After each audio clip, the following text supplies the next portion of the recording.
Breeding costs. Do you really have a good grasp on what yours are? Number one, you need to know what it costs just to use natural service. Andrew Griffith, Livestock Economist with the University of Tennessee, is my guest today as we work through the cost-benefit analysis of timed AIing and natural service. This isn't a do this or don't do this. It's you need to evaluate the resources you have and allocate those resources to their highest value. We'll discuss the strengths and the weaknesses of each of these methods beyond just what you and I already know, but the economics as well and how that ties in with the cost associated with each respective method, as well as the size of your cow herd. And at the end of the day, it all really comes down to what your marketing goal is. The cost and benefits of timed AIing and natural service on this episode of the Working Ranch Radio Show.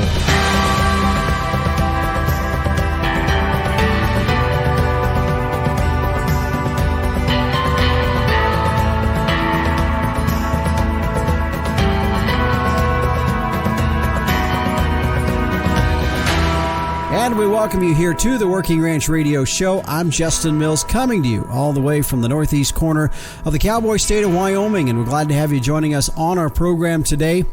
If this is your first time tuning in to the Working Ranch Radio Show, I would encourage you to stay with us through the entire show and also check out our podcast site at workingranchradio.com. We have a lot of topics on there that are extremely relevant to many of us in the cattle business. I'm a rancher here in northeast Wyoming, and I've told people, I said, I kind of take advantage of the show sometimes because when I'm having questions or I have an idea about something that I'm wondering about, well, I usually just try to find somebody that kind of specializes in it, and not only do I get my questions answered, but I also can share that with you folks as well. By the way, if you hear something on the show and you like it, let us know. Either click like on the program or however you're listening to it. If you're listening through the podcast site, there's ways you can do that. If you want to send me an email and let me know, maybe you didn't like something as well, let me know, or you have questions.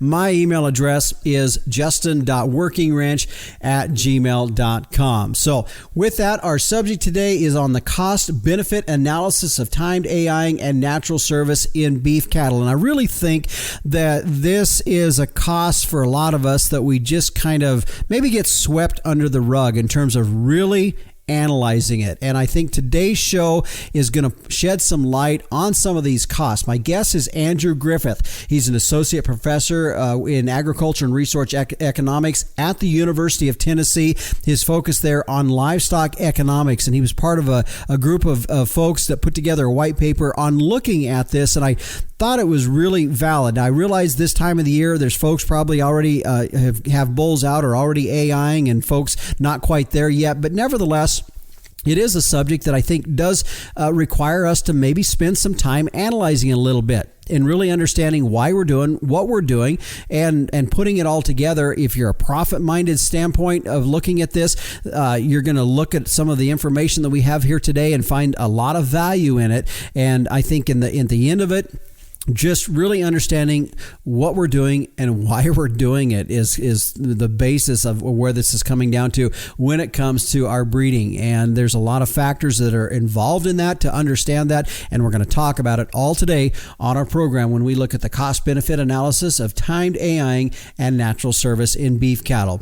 Well, I do want to thank our sponsors here today. Allflex cattle identification and record keeping should be easy. So you can tie now your visual tag, your EID tag, and the genetic data to one management number with the Allflex match sets. You can find out more by going to their website at allflexusa.com. And Inherent Select from Zoetis, providing commercial cow-calf producers with genetic insights to make replacement female selection and breeding decisions. You can find out more by going to the website at inherentprogress.com. And MLS Tubs. Don't gamble with breeding season this year. MLS Tubs are a sure bet. You can learn more about MLS Tubs at their website, mlstubs.com.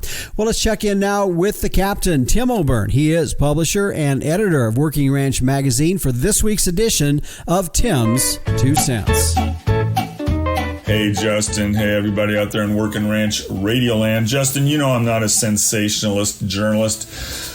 We keep her between the lines pretty much here at Working Ranch Magazine, podcast, and all the other stuff that we have on offer. But I'm telling you what, I'm getting a little bit concerned with the Bureau of Land Management lately. Now, we talked about what they were doing up in Montana with no stakeholder involvement. And now I get this from the New Mexico Cattle Growers Association, and they're pretty concerned too. This is what they've got to say. This is by Michelle Frost Maynard with NMCGA. The BLM opened a comment period on April 3rd, 2023 for conservation and landscape health. The rule proposes significant and concerning changes to the agency's authority under the Federal Land Management and Policy Act. The proposal was developed, get this, with no stakeholder involvement or awareness. All right, so BLM administers 13.5 million acres in New Mexico. It operates 2 national monuments, 2 national conservation areas, 5 wilderness areas, 58 wilderness study areas, and it goes on and on and on. So New Mexico cattle growers is very concerned about this. Montana is very concerned about what they're doing up there. And I'm pretty serious, guys. I see smoke. I'm smelling it. And we better keep an eye on what these guys are up to, or they're going to sneak in the back door when everybody's out there haying and turning cows out and turning bulls out. And before we know it, it's not going to be what we want it to be. That's my 2 cents. I want you folks to go after it. All right, thanks, Captain. And it just seems like, unfortunately, in our society today, we continue to see a lot of overreach in things like this. And you hate to see that just become a precedence and something to happen, because sometimes it's really hard to turn back the wheels on things like this. So keep your eyes and ears open to what's going on and be proactive in what we do here in our ranching industry to protect our industry. Well, switching subjects here just a bit, but one of the hottest technologies that folks and ranchers like myself are utilizing here today in our industry is remote water monitoring systems. These are huge when it comes to labor, time savings, and the system I use is from Tank Toad. It basically allows us, we use one to monitor a cistern tank so that we know what the status is of that tank. It's about a 35,000 gallon tank, and we need to know if we got a float off somewhere. We need to know before we run all that water out somewhere on the ground. And so my remote water monitoring systems from Tank Toad do just that. I get a daily report and you can program those reports when and how you want them to come. Or if I want to know at that given time, I just type into my cell phone text and I get information back. It tells me what the status level is of that tank. Huge savings for us here. They've got everything from well controllers, generators, a lot of your remote water monitoring needs. You can monitor cistern tanks. You can monitor an individual water tank for cattle. They've got satellite units or cellular units. I have one of each. They can run year round and they are solar powered. Now, if you want to find out more, you can go to their website at tanktoad.com. Metalark Solutions is the company. They are a USA company. And if you want to find out more about all of their water monitoring, remote water monitoring solutions, you can give them a call. 801-252-6135 is their number. Again, that's 801-252-6135, or their website is tanktoad.com. Check it out, your remote water monitoring systems from Tank Toad. It's what we use here on the X-Ring. And by the way, let them know you heard it here on the Working Ranch Radio Show. Well, stay with us. Coming up next, we're going to get into our featured topic today, looking at the cost-benefit analysis of timed AIing and natural breeding. We'll be back on the Working Ranch Radio Show after this. Now let's hear what Two Rivers Land and Cattle of Miami County, Kansas has to say about MLS tubs. MLS #1 tubs have given my operation a big boost. We had over 50% of our cows serviced in the first 21 days, and 93% of our heifers bred in 60 days this past year. The tub's release rate is consistent and convenient for our cattle row crop operation. We made a good decision switching to MLS. Don't gamble with breeding season. MLS tubs are a sure bet. Learn more about MLS tubs at mlstubs.com. And we welcome you back here to the Working Ranch Radio Show. I'm Justin Mills. As we head into our featured interview here today, a subject that really, for all of us in the cattle business, especially if you're raising a cow-calf type business, well, we all have to breed these cattle and get them bred some way, somehow, whether we're using bulls or whether we're using AIing. And today, as we talk about the cost-benefit analysis between those two types of getting cattle bred, if you have listened to my show over the last couple of years, you know that I'm pretty pointed about the fact that that we put a pencil to what we're doing, even if it's sometimes some of the mundane things or things that we do year over year. But are we putting a pencil to it to know that is it making sense, not only common sense, but also dollars into our pocket? Or are we putting some money into some things just because that's what we want to do and we're really not getting paid for it? Well, when it comes to breeding cattle, it really is no different than that. So today we're going to be talking about natural service versus AIing and look at the cost-benefit analysis between those two techniques. So my guest today joining us is Andrew Griffith. He's an associate professor of agriculture and research economics at the University of Tennessee. His focus there at the University of Tennessee is on livestock economics. And Andrew, thanks for joining us here today on the Working Ranch Radio Show. Appreciate you having me. Well, Andrew, I appreciate you joining us here on a program today. I ran across this white paper that you and several other folks had put out a few years ago regarding the cost-benefit analysis of timed AIing and natural breeding, or a combination thereof. And I thought it really had a lot of good information in it that even though, this is a subject for a lot of us in the cow business, as I said just a few moments ago, if we're in the cow-calf business, breeding's part of the process. And so I think it's important that I feel that we understand what is our cost in breeding. A lot of times we buy bulls or we AI or whatever, and we really don't, we just do that because that's what we've done, but not really analyzing it from the standpoint that you guys had in this paper. And so before we get into the nitty-gritty details of it, just outline the basics of where you were coming from as you guys put this paper together. Well, our big view from the standpoint of both animal science and economics was we've seen more and more advancements in artificial insemination, and as we see a lot of these genetics moving towards carcass quality characteristics, but then at the same time trying to balance some heifer replacement heifer characteristics. We recognize that from that standpoint, there's a lot of producers that we work with that could benefit from what I want to call superior genetics, but genetics that they probably couldn't afford to buy the bull. And at the same time, are there things that we could use from a cost saving structure with these technologies in AI? So from that broad spectrum, we were trying to figure out how can we improve quality of animals in our herd, and hopefully at the same time improve that profitability in cattle herds with the people that we work with. Mm-hmm. So the study was basically, you took the idea of AIing, which has been a technology that's been around for quite a while, versus natural service breeding. And as you said just a little bit ago, pointing at the ideas that for AIing, there was some advantages there of access to a little bit more superior genetics in this. And so as you initially started this process out, this whole study out, you began to compare these two together. Is that correct? Correct. Yeah. So, we look at it and we say, well, most people are using natural service. And that's been typical. And like you say, AI has been around for a long time. Timed AI has been around for a while. We've made improvements in some of those protocols for timed AI, to reduce the labor cost of getting cows bred. And, when we get right down to it, we start thinking about this. Well, how much does it cost to just breed animals natural service, and versus how much does it cost to use a timed AI situation, and the thing about timed AI is there is a large labor cost from the standpoint of you have to run these animals through the chute 3 times. You're going to go in and put a cedar in and give them a shot of GnRH, and then come back through, pull the cedar, give them a shot of prostaglandin, and then and then you're going to come back and breed them the third time through. You're going to breed them and give them another shot.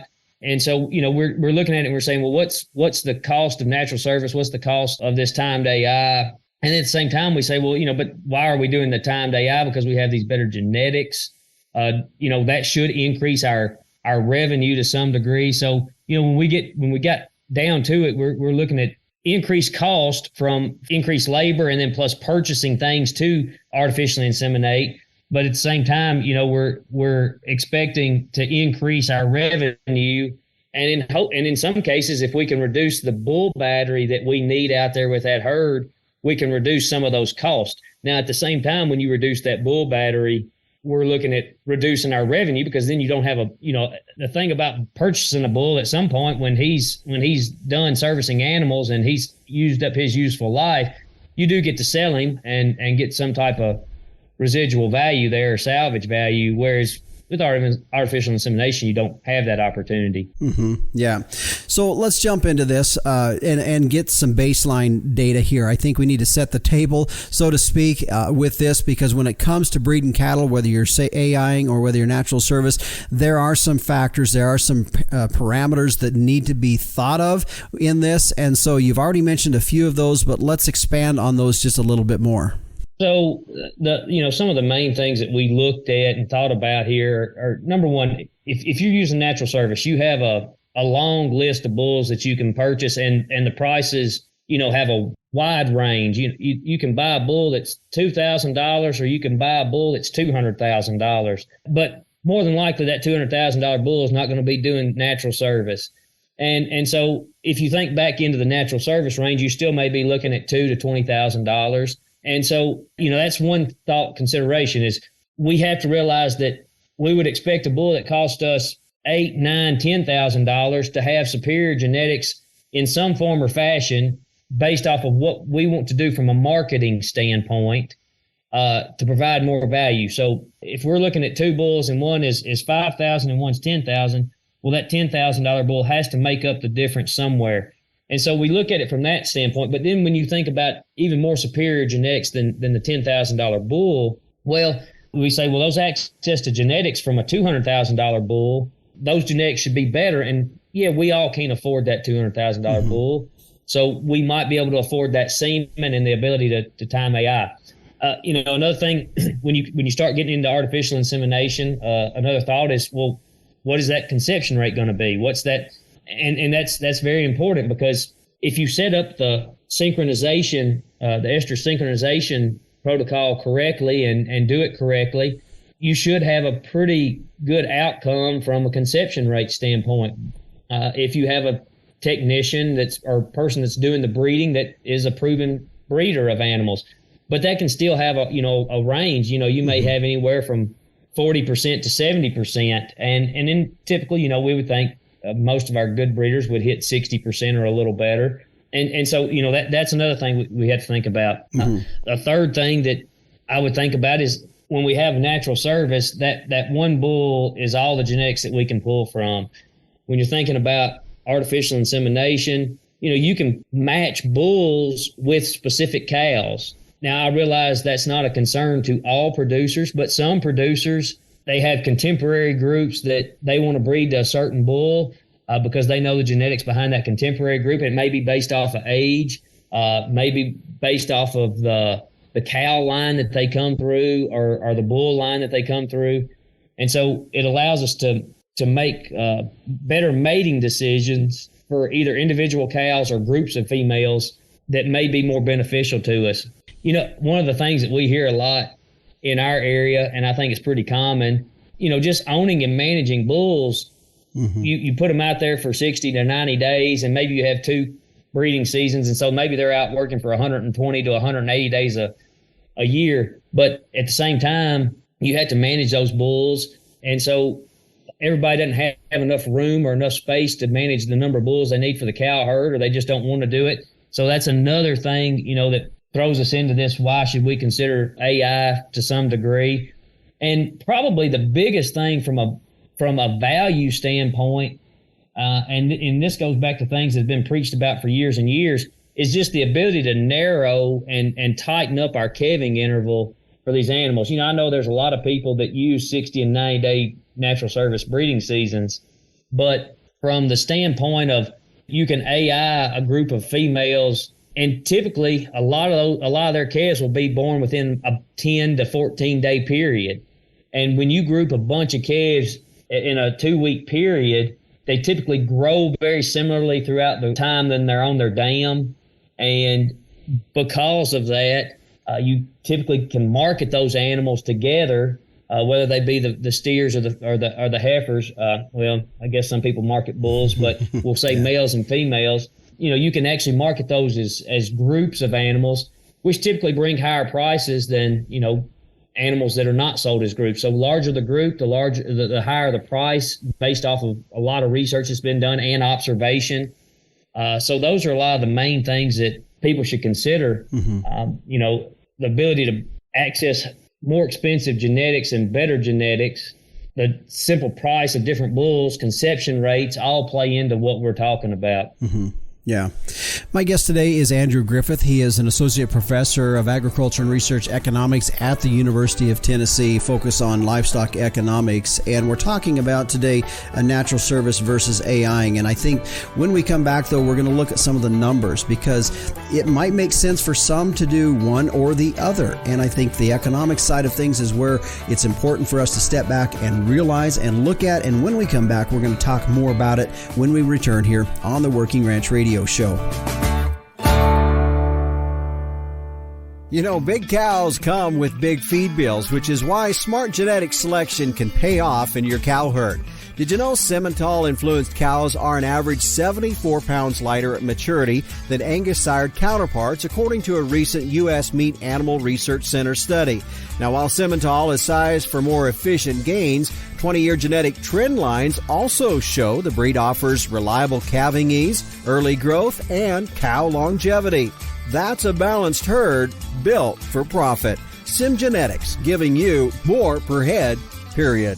Stand strong, Simmental.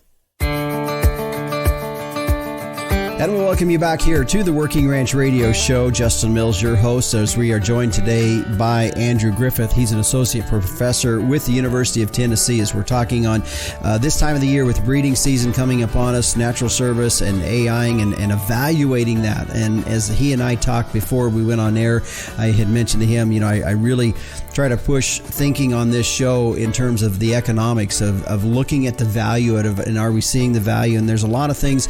Andrew did a great job in the first segment talking about some of the benefits that you can see in AIing, but at the same time, we also have to look at what we're planning and how we're planning to go with our herd, and looking at it from not only from a long-term standpoint, but also from the economic side, which is going to make a difference in the next 12 months. And so we have to put a lot of this and pencil this out together. And Andrew, I want to get now into some of the specific numbers, because you guys in this study did a great job of breaking it out by herd sizes, and that was good mainly from the standpoint of really putting a pencil to that, of knowing whether or not, okay, you got this size of a herd, it makes sense here, or it doesn't make sense here to AI, or it makes sense to natural service, and working through those different scopes. And I think that was one factor that really people need to consider. Yeah, I mean, everybody's got a different set of resources, and so therefore, when you think about the resources you have to allocate those resources to their highest value. And when we've looked at these different herd sizes, and it goes back to, I mentioned something about, the bull battery and how many bulls you need. And in some cases, if we can reduce the number of bulls we need, there can, be a huge cost savings there. And in some cases, we can't reduce the number of bulls we need. And so the thought of using timed AI or just AI in general, increase cost. And so, there's always a trade-off in some form or fashion. And so each producer that's out there trying to make a decision on natural service versus, using artificial insemination, they're just trying to figure out how to allocate their resources to their highest value. And this publication that we put out, this back of the feed sack type math, it doesn't give you the answer of what you should do, but it provides the things that you need to think about. And so from our standpoint, number one, you need to know what it costs just to use natural service. And, we went through the process of calculating a couple of different price bulls. And in our analysis, we used a $4,000 bull and a $6,000 bull. And just the annual cost of carrying those bulls, you have a purchase price, and then you have the carrying cost through a year of feed or whatever, vaccination protocols or whatever it is. And, the $4,000 bull, the total annual cost was going to be a little over $1,600, whereas the $6,000 bull was a little over $2,200. And so, it just gives you an idea of what that difference is in carrying costs just in owning the bull, given those two different price levels. And do the same thing. It's a lot easier to calculate what it costs to AI an animal because, you can go get the price of all the GnRH, the prostaglandin, the semen, how much is it going to cost somebody to come breed them and your labor. And so you can put that down. And we had that around nearly $55, which is probably a little different today. And it's going to depend on how much you pay for semen. But, those were the key costs that we thought we needed to be looking at to pair that with these different size herds. So those different size herds, I thought it was interesting when you started looking at that. And I think one of the points, folks, to remember is the cost per pregnancy when you're looking at this. And the factors that I believe are important for us as ranchers, as you and I were talking before, is if you're selling on the commodity market, which all of us mostly are here in the commercial side of the business, you need to keep that into perspective. Yeah, we like to be proud of our calves, but at the same time, if you're not getting paid for those genetics, then you need to be very cautious about the direction that you're heading and how much you're spending on this pregnancy, because you can put a lot of money into pregnancy and not necessarily sell your cattle for any more than you did before. The size of herds, you broke that out into 30 cows, 75, and 150, and that 150 was kind of the top end because you figure if anybody had that much, it could apply pretty much to any herd size beyond that. The factors you found in that was interesting. Kind of work through that. Okay, so in being from Tennessee, we have a lot of small cow herds, and so we broke it down to this 30 cow herd because that's very typical in our area. And just using natural service with that $4,000 bull, the cost per pregnancy was about $57. If you jumped up to that $6,000 bull, the cost per pregnancy increased $20 to right at $77 per pregnancy. And so you shift that and you say, well, what if we put timed AI in there? Well, so we were assuming one bull could breed 30 cows, and the problem is when we looked at two different conception rates on timed AI, which were 45% conception rate and 60% conception rate, you still need one bull for natural service. So the only thing that the timed AI just increased our cost considerably. So, we practically doubled our cost with the $4,000 bull and the $6,000 bull with using the timed AI paired with the natural service. But when we jump into that 75 and 150 type range, well, all of a sudden, we reduce the number of bulls we need with the timed AI. So, if you're at a 30 cows to one bull ratio, a 45% and 60% conception rate will reduce the number of bulls we need. You need 3 natural service bulls with 75 cows and 5 natural service bulls with 150. And so we do see some cost structure that reduces the cost to some degree. So in the 75 cow herd, the $4,000 bull was going to be about $68, $69 per pregnancy. The $6,000 bull was going to be about $93. Well, if we only had a 45% conception rate with AI, well, that increases our cost per pregnancy considerably.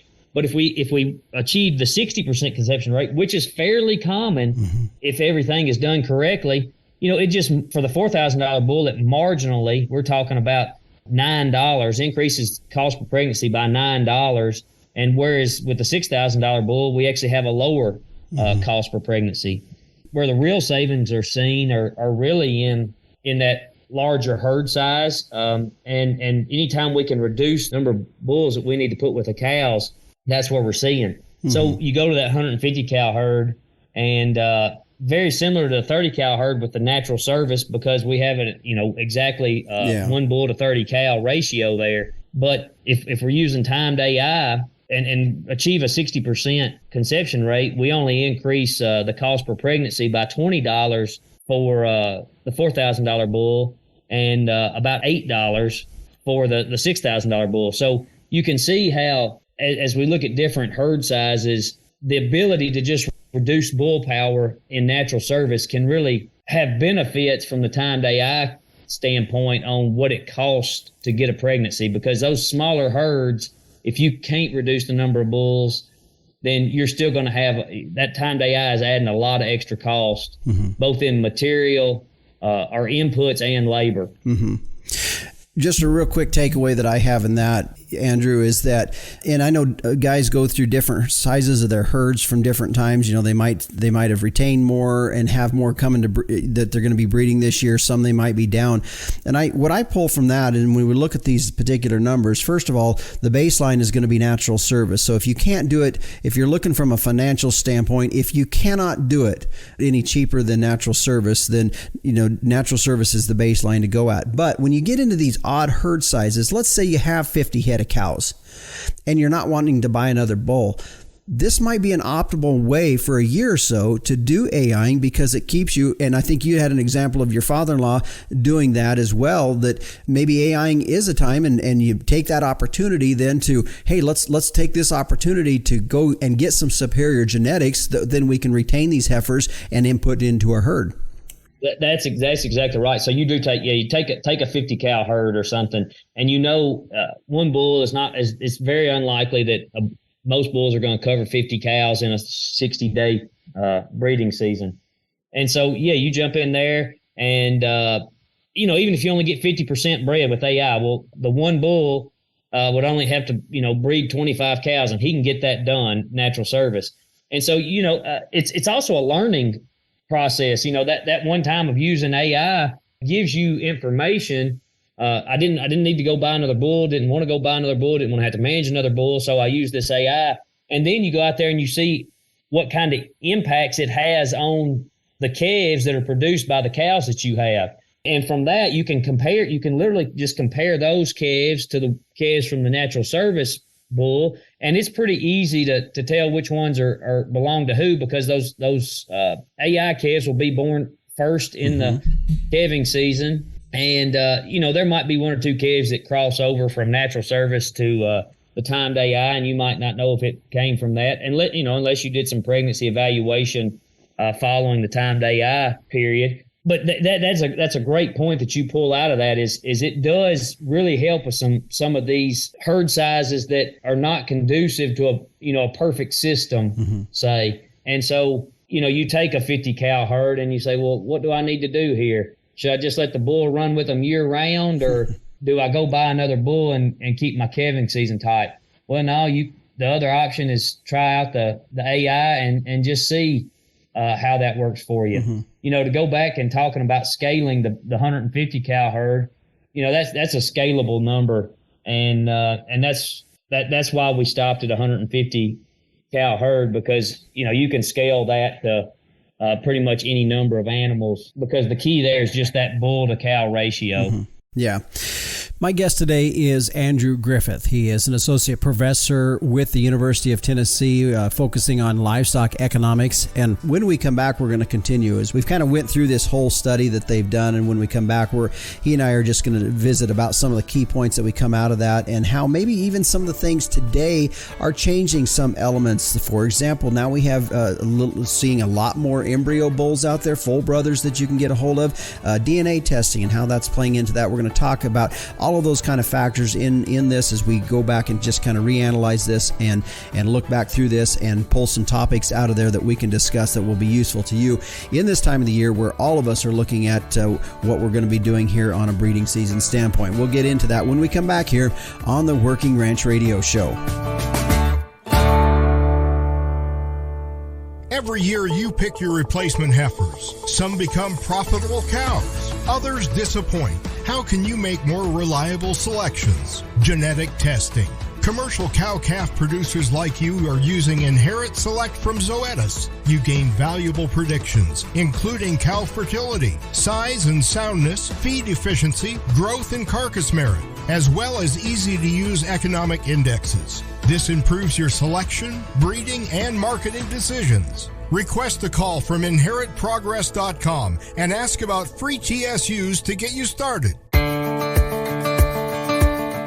And we welcome you back here to the Working Ranch Radio Show. My guest today is Andrew Griffith. He's an associate professor in agriculture and research economics with a focus on livestock economics out of the University of Tennessee. And we've been talking today the pros and cons of natural service versus timed AI breeding. And Andrew, as we went through the study that you guys put out here a couple of years ago, some key points that I pull out of that a little bit, and I want to go through each one of those. First one would be the price of bulls. That's something that when we're looking at this from a financial standpoint, that was a key point in this. It definitely was. If you're really paying up for bulls, if you're paying big dollars for natural service bulls, the more you pay, the more likely timed AI or just AI in general may benefit a person from a profitability standpoint. Mm-hmm. And so it's a very key thing. And that's why we looked at the $4,000 bull purchase price and the $6,000 bull purchase price, was because once you start getting up to $8,000, $10,000, $12,000, the price per pregnancy gets really, really high on those natural service bulls. And it might make a lot of sense to look at an alternative way of breeding some females. Mm-hmm. Another thing that I pulled out of that, and again, we're just kind of reviewing some of this a bit, but another thing that really stuck out to me was that conception rate number, because you gave two analogies of a 40% conception rate or a 60% conception rate. And there's a lot of things when we start talking conception rate. When we'd mentioned that, okay, with AIing, there's the ability to have some uniformity, some consistency in these calves, and the fact that you're going to have a certain amount of them, calving or born in a very, very short window. And that in itself, and having that volume of calves in that first 20 days of calving season can bring some revenue back to us as producers because we have a little bit heavier calves.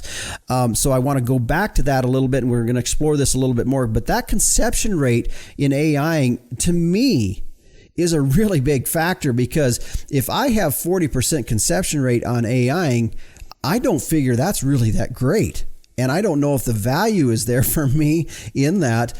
And even 60% is scratching the surface sometimes of you really got to weigh the economics. So that part of it really is a big factor as well. It very much is. So, when you think about 60% of your calf crop hitting the ground in a 2-week period or something, and we just assumed that 60% hit the ground in the first 30 days, mm-hmm.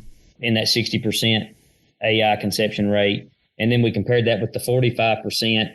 And in natural service, you can generally expect about 40% of your animals to hit the ground in the first 30 days. And if you're looking at a 90-day calving window. And, when you get down to that, the thought is that the earlier born calves should be heavier. And they should be, because we typically would be looking at, probably 2 pounds of gain a day on calves. And so if you're born 30 days earlier than your sibling, then at weaning, you should mm-hmm. be close to 60 pounds heavier. Mm-hmm. That's very key. And that's why I said earlier is, 60% is pretty average for most conception rates. And we really undersold, from when we're looking at it from the profitability standpoint in this publication, we really undersold AI, because we could achieve higher conception rates than 60% in a lot of cases. And we undersold some of the weight gain that these AI calves probably could achieve based off of some of the best genetics that could have been selected. And we didn't even account for the heifer retention out of those AI sired heifers that really would contribute to the herd in future years, because now you have those better genetics from both the sire and the dam side. Mm-hmm. Yeah. And, I'll tell you something that has happened with us on this, Andrew, is my wife's folks that we were leasing the place from for years. They AI'd and had and built a tremendous herd of cattle on that. Consistency was there, everything you would expect in an AI'd herd. And when they sold all their cows out, we kind of started over. And so for myself is I saw the value in the AIing in terms of the quality that you could achieve in there. But there was other issues. There was labor. I was also looking at, was I going to get paid for the genetics that I was, all the time and the effort and the labor and the genetics that it was being put into these, was I going to get paid for that? And there was things that then I began to try to figure out, how can we improve the pregnancy in that first cycle of our cows on a natural service? Because I think when we get into this, one of the factors that's going to put the most money, I think, in our pockets personally, is if we can get more calves born in the first cycle. And we only have a 60-day breed up is all we do. We put out bulls on July 25th and we pull them out September 25th. So we only do 60 days of breed up. And so with that in mind, there were factors that I tried to do then. How can I improve my breed up in that first cycle that would improve weight? And I think there's some things from a natural service standpoint that folks could be looking at. If they really want to try to achieve that, there's some natural ways to do that, because to me, as I said before, that conception rate in the first cycle is a big key. And natural service wise, it's a little tougher, but does that make sense as far as from a natural service side, if there's ways that we can improve that pregnancy rate? I mean, I'm trying to achieve 75%, which is where we've been in the last 3 or 4 years of cattle calving in the first cycle. Well, that is a key. And the timed AI can cover up some of the mismanagement or failure to manage and to achieve those types of rates that you're talking about through natural service. And so that's really what some of that AI comes into. But you're spot on. Is the main thing is getting as many cows bred in the first cycle as possible. And, if you're using a 60 days, you're essentially looking at 3 cycles for most of your animals. Mm-hmm. And we all know that good nutrition, being in the right body condition score, is very important for that. Making sure the animals are healthy, they got the right vaccination protocol, because we do have things that could cause abortions. And on top of that, another strategy that producers are using, they'll put a cedar in these females, pay the $10, $11 to put a cedar in these females, and just to get them cycling earlier, in case you have some females that after calving don't start cycling very quickly. Mm-hmm. They'll go through just that protocol of getting those animals to cycle quicker so that they do breed in the first or second cycle that they go through with the natural service bulls out there. And so, I mean, you are correct. The earlier you get them bred, the heavier the weaning weight's going to be, the more uniform they're going to be if you keep them tight. The main thing is making sure from that standpoint that you have enough bull power, and that he's not having, when you think about a 60-day breeding season, you don't want those cows to be able to roam all over the pasture, because that bull's he's got to walk. Mm-hmm. He's got to walk. I mean, he's using his eyes, he's using his nose, and those legs and feet are constantly working. And so the tighter you can keep those cows together, the tighter, and I say tight, I mean physical space tighter. Yep. Mm-hmm. The tighter that calving season will be, because he can actually get those cattle covered. Mm-hmm. That's a good point, because that's actually a note. I didn't know if we could really get into it, but that was a side note that I had. I think there's some management principles that we can do physically, whether it's making our pastures smaller into paddocks that have keep these cattle grouped a little bit tighter together. I think that helps in a way, and that's what you were kind of touching on a bit there. Yeah, it's very important during the breeding season. Rotational grazing is a big thing right now, and I see a lot of benefits to it. And when it really helps the most, and like you said, making smaller pastures or paddocks, is during that breeding season. Mm-hmm. Because I mean, these bulls are they are athletes. I mean, when you get down to it, they are athletes, and we had to send them out there in the best condition they can be in to start the season, but at the end of the season, we still need them in good condition, because they were supposed to be breeding the whole time. And putting them on a 15-acre pasture with 30 cows makes their job a lot easier than a 50-acre pasture. Mm-hmm. Or for that matter, putting 5 bulls out with 150 cows that are roaming on 300 acres. Mm-hmm. That's a good point. Real quick here, I mentioned it before we went to the break the last time, so I just want to get your quick analysis on this. When this study came out, there was embryo bulls. A lot of us can buy full brothers if you want to do it that way. Would that change anything? Do you think that changes anything in these numbers, being able to do buying full brothers through embryos? Well, it all depends on what your goals and objectives are. And you mentioned something, I think when we were talking on the side about if you get your money out of the timed AI and this, that, and the other.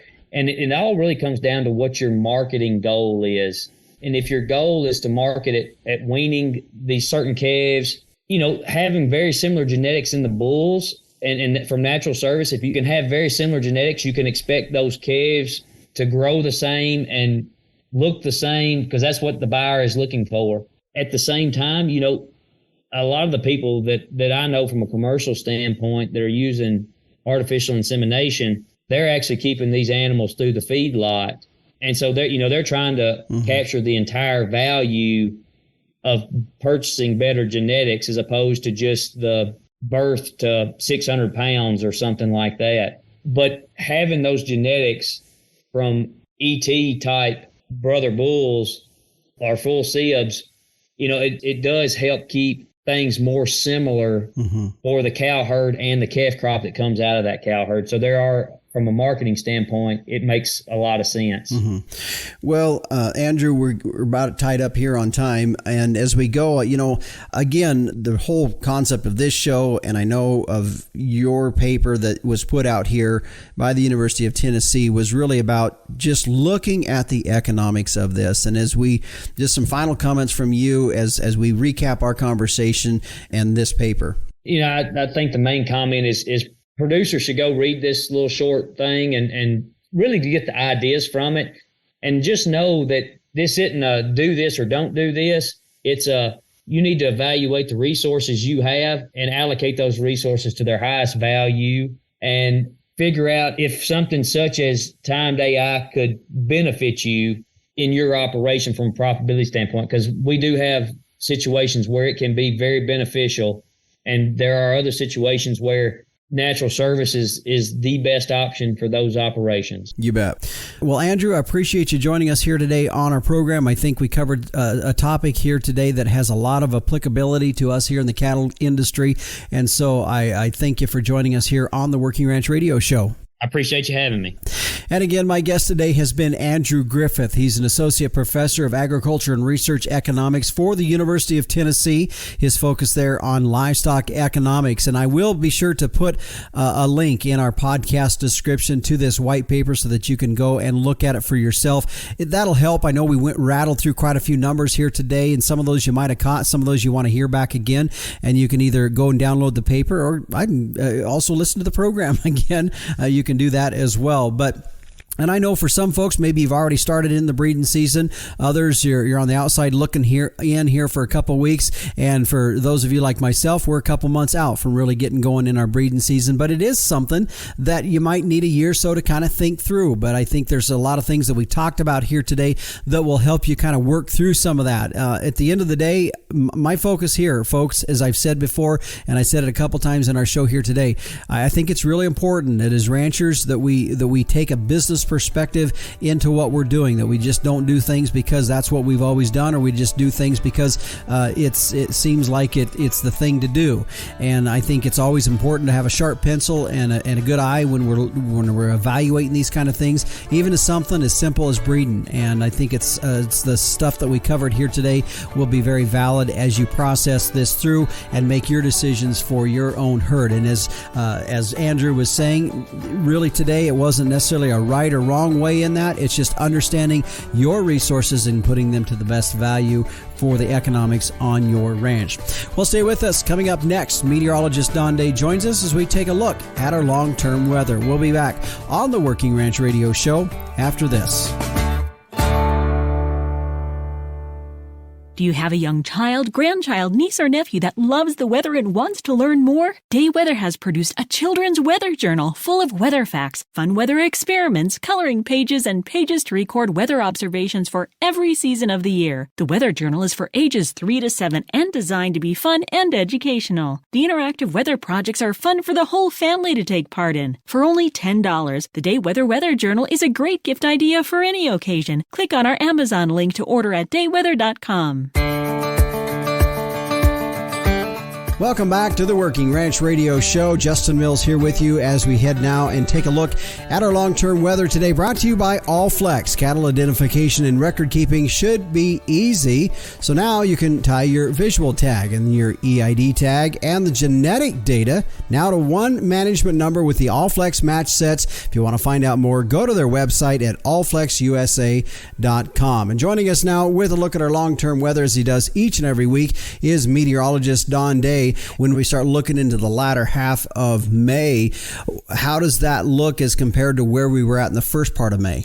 Well, what is interesting about the second half of May is that I don't see any areas that are going to be, let's say, on the far side of the ledger of really cold or on the far side of the ledger really warm. It looks like we're going to go into the second half of May with a fairly typical pattern, which means there is going to be warmer temperatures on average across most of the central and western areas of the United States. And if we do see dry periods, they're not going to be too long. I do think shower and thunderstorm activity really in many areas from the Corn Belt to the Western High Plains and Rockies will be common. And I do think there could even be some late May moisture still possible in the Great Basin states, even parts of California as well. And if that's the case, as we go into the month of June, this is a good thing. What you want in the month of June is some decent soil moisture, if you can carry that over from May and not jump start into summer with anything real hot. And at least at the moment, we don't see that. Well, I have to tell you, as we've talked about here, I do keep pretty good accurate records of fog, and I'm showing June with a lot of fog events. However, I showed April with a lot of fog events. Now, and I've always told people that's significant weather events. It doesn't necessarily guarantee moisture, but it's a change in the weather pattern. And I'm hoping for June that it's actually going to indicate moisture coming instead of just a change in weather. Right. And sometimes it's not exactly in your neck of the woods where that fog forecast will work out. I mean, April brought some tremendous snowstorms. There are 2 or 3 of them in the region, but not necessarily right on top of the areas that had that fog forecast. So, it's an indication maybe of what's to come down the road. So we'll see. The long-range modeling is hinting that June is going to be at least have the potential for wetter than average conditions for many areas of the U.S., especially the middle part of the country. So this pattern change we've had here lately may be an indication that could certainly be a possibility looking ahead into June. You bet. Well, that's good because it's nice to go into July with a little green instead of going into July with brown. Yeah, this, the next 6 weeks is really, really critical for a lot of the U.S. In terms of getting that spring moisture. So when you get into summer and you have some of those hotter spells, they're not so hard on everything and not so hard on the rangelands and not so hard on the animals. You bet. All right. Well, Don, appreciate the update here on our long-term weather forecast. Thank you. And again, that was meteorologist Don Day with a look at our long-term weather. His website can be found at dayweather.com. And from there, you can also find that link to his daily video podcast that I find very valuable myself as I watch it on a regular basis. You can take a look for yourself as he kicks that out every Monday through Friday morning.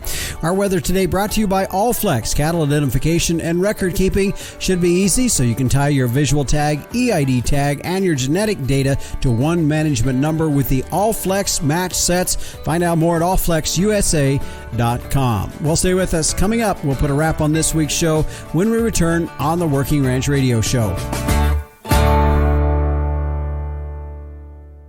Set up the next generation for a productive lifetime with Zinpro Avela 4. Achieve productive success in your cows with 20% increased conception rate and a 16-day tighter calving interval. Calves from cows supplemented with Zinpro hit the ground running with improved immunity and 28 more pounds at weaning. Allow your cows and calves to perform to their full potential with Zinpro Avela 4. Well, if you missed something here today and you want to go back and listen to it again, our podcast website is workingranchradio.com. You can listen to today's show as well as any previous shows. A thank you to our sponsors today, Allflex, Inherit Select from Zoetis, MLS Tubs, and your remote water monitoring system, Tank Toad. The Working Ranch Radio Show is a production of Working Ranch Magazine, branded #1 by America's Ranchers. If you want to get a hold of me, my email address is justin.workingranch@gmail.com. Be sure to join us next week at the same time, same place. I'm your host, Justin Mills, and until next time, keep your chin down and your mind in the middle. So long.